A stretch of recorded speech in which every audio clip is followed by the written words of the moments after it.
পরিবারের বড় ছেলে বোনের বিয়ে জাঁকজমক অনুষ্ঠানের মধ্যে দিয়ে বিয়ে দিয়েছেন। সবাইকে আয়োজিত চেয়ার টেবিলে বসে যথেষ্ট সম্মানের মধ্যেই খাইয়েছেন।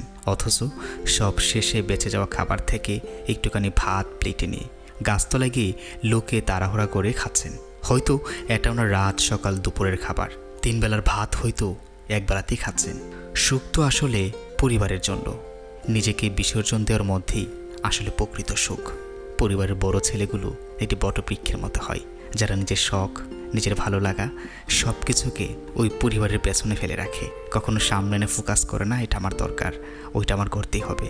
কারণ পরিবারের বড় ছেলেরা সর্বদাই নিজের সুখ, নিজের হাসি, নিজের আনন্দ খুঁজে পায় মার মুখে, বোনের মুখে।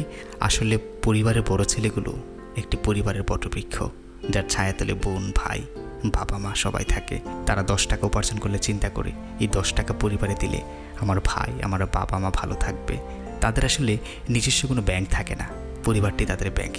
তাদের আসলে নিজস্ব কোনো বসতি থাকে না, তাদের ঘড়ি তাদের বসতি। তাদের আসলে নিজস্ব কোনো সম্পদ থাকে না, তার ভাই এবং তার বোনই তার সম্পদ। পরিবারের বড় ছেলেগুলো আসলে একটা বটবৃক্ষ।